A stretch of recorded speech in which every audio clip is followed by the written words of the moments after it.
parce que nous avions été conseillés, mais nous n'avons pas écouté. D'autres ont osé, nous ne les avons pas accompagnés et nous relançons encore la machine cette fois-ci. Nous avons donc, comme les prédécesseurs l'ont dit, nous avons constaté que le modèle économique qui nous a été imposé depuis quelques décennies ne produit pas de fruits. Nous avons pensé qu'on ne peut pas nous imposer une manière de nous développer parce que ces manières ne cadrent pas du tout avec notre vision, avec notre communauté, notre société. Je pense que de vous à moi, nos pays ont passé le temps à s'endetter et ne plus jamais pouvoir se financer pour investir dans des domaines clés.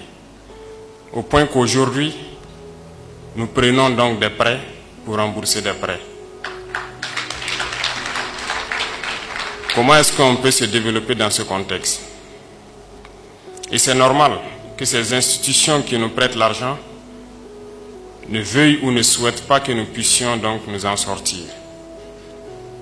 Si je vous prête de l'argent, moyennant des intérêts, il est normal que je mette tous les moyens pour que cet argent ne vous serve pas à vous départir de moi.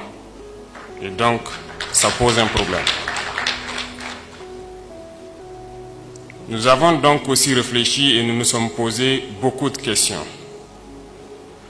Comment est-ce que nous pouvons avoir autant de bas-fonds, riches en terre, et que nous continuons d'importer par exemple du riz? Comment est-ce que nous pouvons produire de la tomate que des gens viennent payer à vil prix et encore nous réimportons de la pâte de tomate? Comment est-ce que nous pouvons produire des produits tels que le soja, le sésame et beaucoup d'autres produits oléagineux? Nous les exportons, mais nous réimportons l'huile. Ce système que nous qualifierons d'impérialiste ne fait que enrichir la petite minorité que nous appelons la bourgeoisie et appauvrir les masses populaires. Il y a donc un déséquilibre qui nous a conduit petit à petit vers ce que nous savons, le terrorisme aujourd'hui.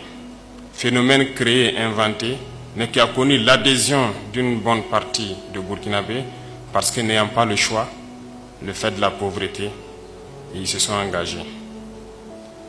Nous pensons que cette nouvelle page qui s'inscrit et qui est en train de s'écrire ce matin doit pouvoir remédier à beaucoup de problèmes que nous connaissons, que ce soit l'emploi des jeunes et même ce phénomène de terrorisme. Je disais tantôt que les dévanciers tels que le ministre de l'économie l'a cité, Joseph Kizerbo, que ce soit Cheikh Anta Diop ou Souleymane Soulama, ont tous prôné ce que nous appelons donc le développement endogène et inclusif. Mais nous n'avons pas peut-être compris le sens donc de tout ce qu'il nous disait. Et plus tard, le président, feu capitaine Thomas Sankara, nous avait dit d'oser inventer l'avenir.